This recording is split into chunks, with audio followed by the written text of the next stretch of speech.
Conselho dos Exportadores de Café do Brasil e o Ministério da Agricultura apuraram que 4,3 bilhões de reais, quantia equivalente a 78,7% do valor contratado até o momento para a safra próxima aí de café, já foram liberados aos agentes financeiros do setor. Para entender melhor o que esses dados significam, eu converso agora com o diretor-geral do Secafé, o Marcos Matos. Oi, Marcos, bom dia, bem-vindo novamente aqui à nossa edição do Bem da Terra. Olá, Renata, uma satisfação estar com vocês. O Secafé está sempre à disposição. Pois é, esses dados que são os mais recentes, né, de liberação de recursos, quais serão as próximas projeções? Quando que a gente deve ter aí mais anúncio, né, em relação a essas liberações, Marcos? Bom, mensalmente nós temos os dados sendo compilados pelo Ministério da Agricultura e nós organizamos de uma forma mais fácil de compreensão, demonstrando até quem são os bancos, quem são mais eficientes. Isso tudo ajuda as cooperativas. Mas em linhas gerais, estamos no muito simples das linhas. Com os juros atuais entre 5,25 e 6,75, nós vamos adotar uma nova metodologia a partir de 2021, mas nessa atual regra do jogo, nós estamos tendo ótimos desempenho, o que reflete uma safra recorde que tivemos em 2020, em volume e qualidade, exportações recordes, isso tudo com certeza o Funcafé, mais todos os tipos de crédito rural que nós temos no Brasil oficial, mais a ferramenta de mercados futuros com os contratos que dão tão liquidez ao mercado, proporciona isso a toda a cadeia produtiva. Certo, Marcos, esses quase 80% é visto com otimismo, né? Não é assim, ainda não chegamos num valor, digamos, num percentual um pouco mais elevado. É visto por vocês como um cenário otimista. Sem dúvida, inclusive todos os anos em que o CDPC, que é o Conselho Deliberativo de Política do Café, em que envolve as organizações do café privado, Ministério da Agricultura, Economia e Relações Exteriores, para deliberações sobre o Funcafé, nós adotamos a seguinte regra. Todas as linhas que têm aplicação de até 85%, nós corrigimos o ano seguinte, né, com o índice inflacionário. Quando está abaixo de 85%, a gente repete o valor. Então, 80% a 85%, que são números esperados de aplicações, dado todas as dinâmicas que nós temos e outras linhas disponíveis também para os produtores, eles sempre fazem análise, né, do melhor relação benefício-custo, a melhor taxa de juros, os exportadores têm a mesma análise, as cooperativas e os torrefadores. Então, é um número que é esperado, porque 85% a gente considera um sucesso na operação. Certo. Bom, estamos aí diante, né, na próxima semana, possivelmente, do novo Plano Safra. A gente vem acompanhando diversos capítulos, né, tudo o que aconteceu, até ali a aprovação, depois foi sancionada a PLN 4 em relação ao café, né? A gente sabe desses recursos que são disponíveis, em especial para o setor, para a cafeicultura, Funcafé, mas, claro, entra também no âmbito que a gente fala do crédito rural, né? Como é que estão as discussões, o que você pode trazer para a gente em relação a essas taxas mais atrativas, o que vem sendo conversado, Marcos, com o Ministério da Agricultura e da Economia nesse momento? Bom, o Brasil passa por um momento de muitas incertezas, com questões inflacionárias, pressões na taxa Selic, não só no Brasil, mas no mundo, né? Estamos vendo essa reabertura das economias com demandas reprimidas, vimos questões inflacionárias nos Estados Unidos muito sérias, então o Brasil vive esse momento. Mas, obviamente, o agronegócio brasileiro, que proporciona alívio e melhoria nas contas públicas num momento tão difícil, é o setor que tem que ser olhado com muito critério e muita calma. No caso do Funcafé, na sexta-feira passada, o Comitê Técnico do CDPC já fez uma análise, uma sugestão de taxas de juros.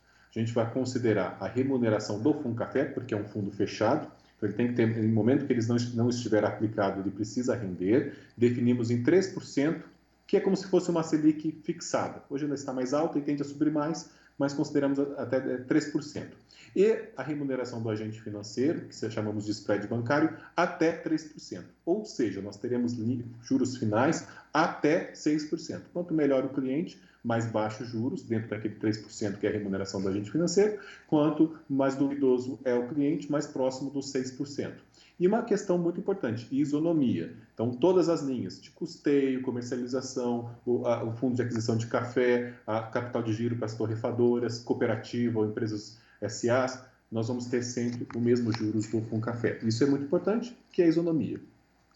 Com certeza, né? Então isso já foi definido, conversado, enfim, isso já está realmente fazendo parte aí da realidade que os cafeicultores podem aguardar, é isso?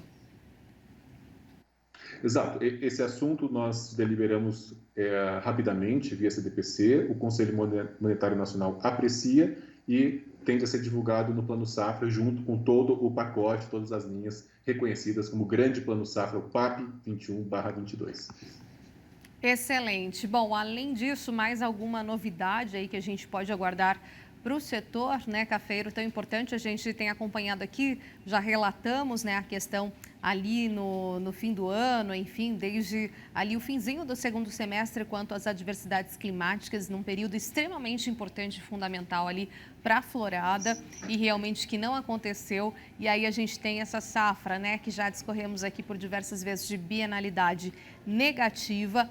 Porém, o que a gente tem observado aqui, que eu li há pouco para os nossos telespectadores, para a nossa audiência também, a questão dos preços, né? Um pouquinho mais pressionados para cima, né? Isso tem dado um equilíbrio aí para o setor, de certa forma? Bom, com certeza o Brasil tem condições que favoreceram as exportações, o câmbio, nós tivemos diferenciais competitivos para o café, fruto ainda da safra 20, com alto volume, alta qualidade.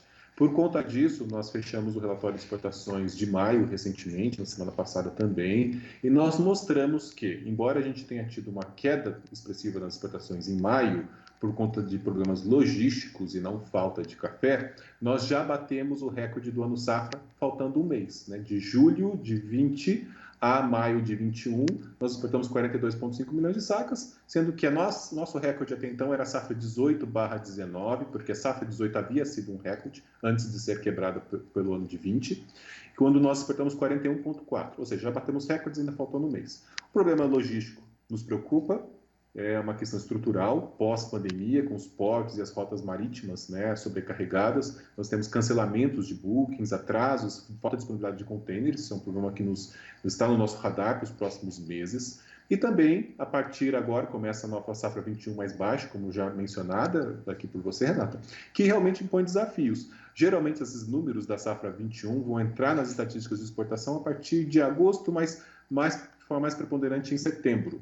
Então, até lá, nós estamos ainda no contexto da safra 20, muito boa em volume e qualidade. Nós temos que acompanhar, o Brasil tem as condições de atender os seus mercados, os mais exigentes e mais diversos mercados, proporcionar renda ao produtor e essas oportunidades de mercado que nós temos. A bolsa aquecida, dadas justamente as pressões climáticas do Brasil. O Brasil é o maior produtor, maior exportador e segundo maior consumidor da bebida. Então, essas questões afetam o mercado global. Lembrando que, e isso é uma boa notícia, o mercado consumidor segue forte. A OIC anunciou recentemente aumento de consumo, crescendo 1,9% na atual safra. O que significa isso? 667,6 milhões de sacas.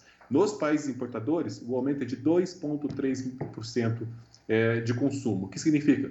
Avanço da vacinação, as pessoas querem se socializar, consumir mais café fora de casa, consumiram dentro de casa, e isso sustentou o consumo no mundo, mas agora começa a ter nova perspectiva. Isso é uma ótima notícia, porque nós já estamos também pensando tanto na safra 21 quanto na safra 22 e a sustentabilidade do crescimento do Brasil nesse mercado. Excelente. Agora, Marcos, quando você coloca realmente, né, dessa retomada da economia, principalmente dos países importadores, com esse crescimento de 2,3%, ou seja, é bastante interessante, né, porque aí coloca também, mais uma vez, o Brasil no radar de mais incremento de exportações, mesmo com esse dado bastante, digamos assim, um pouquinho apertado agora de maio. Agora a gente está em meados de junho, né? Já há uma sinalização, mesmo com esse problema de logística, mas de não por questão onde a gente tem absoluto controle, né? Mas por questão aí da estrutura atual. Sem dúvida, realmente, a questão logística nos preocupa por estar muito além das nossas condições. Nós negociamos, conversamos com o Ministério da Infraestrutura, ANTAQ, temos o diálogo com os terminais, porque muitas vezes o atraso de navio representa mais custos ao exportador, atrasos, armazenamento adicional, a mudança de rotas dos navios, a falta de contêiner, o cancelamento de bookings, tudo isso causa custos além de atrasos. Mas as vendas internacionais estão sendo feitas, há procura pelo café brasileiro, nós que somos 40% do mercado global, isso é importantíssimo que o telespectador saiba desse número, né? Cada 10 xícaras, 4 são brasileiras, e nós estamos buscando essa compreensão. Nesse diálogo, nós observamos que há investimentos, tanto de novos navios, novos contêineres, mas nos últimos anos os investimentos não foram feitos da forma mais apropriada.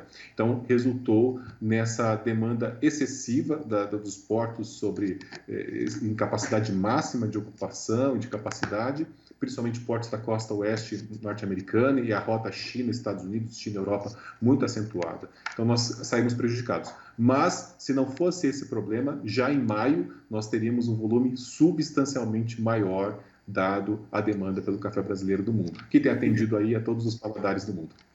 Quer dizer, então, que em junho a gente, por enquanto, ainda pode aguardar números mais tímidos por conta ainda do problema de infraestrutura? Estamos acompanhando, isso é um problema muito sério. Com certeza, nas próximas semanas teremos um quadro do mês com mais clareza. Esperamos que não seja da mesma magnitude, mas isso só as próximas semanas vão dizer. Nós vamos ter toda a satisfação de relatar mais uma vez todos os números de junho, porque aí nós temos o fechamento do ano safra, julho 20/junho 21. Então, nesse momento, nós vamos poder tirar uma conclusão da dinâmica dos mercados. Nós temos que, além dos países tradicionais crescem de uma forma preponderante, nós temos os países árabes crescendo, nós temos os países produtores de café também crescendo em importações de café brasileiro. Então, nós temos demanda das mais diversas origens, buscando sempre o café brasileiro. Exatamente. E agora a questão também Colômbia, né, Marcos? Ainda está, digamos assim, interferindo bastante aí no mercado mundial de café? Bom, a Colômbia já figura entre os maiores importadores do café brasileiro, né? No ano passado, no começo desse ano, nós consideramos aí o sexto, sétimo maior mercado brasileiro. Na ordem, só nesse comecinho de ano, de quando nós falamos de janeiro a maio, a Colômbia foi praticamente 500 mil sacas. Nós estamos falando que os países produtores cresceram 50%, com 1,2 milhão de sacas. Então, Colômbia em primeiro, nós temos México, nós temos os países na sequência, mas a Colômbia, realmente, dos países produtores, é aquele que mais vem adquirindo café brasileiro. Os usos do café brasileiro nós também investigamos, para que saber exatamente. A Colômbia pode usar no seu mercado interno, pode usar na sua indústria solúvel, indústria de torrefação, ou também reexportação de cafés verdes. Há formas, né, de se fazer blends de cafés verdes e reexportar. Agora, cada país produtor tem uma estratégia e a gente também quer saber qual é essa para gerar mais inteligência de mercado ao café brasileiro. Falando nessa inteligência de mercado, vocês colocaram aí muito bem a questão de um mercado muito crescente, mercado árabe. Há novidades em relação a esse sentido de ampliação mais desse mercado, né, visto essa importante relação comercial no agro entre o Brasil e os países árabes? Temos com certeza os países árabes, os ativos agrícolas que lá estão, as embaixadas. Nós temos sido procurados por eles para desenvolver um programa de promoção da imagem. Estamos desenvolvendo um muito bem sucedido na China, que um dia poderemos conversar, contar toda essa história de sucesso, uma história virtuosa na China, mas isso também gerou aprendizado e nós estamos buscando estreitar os laços.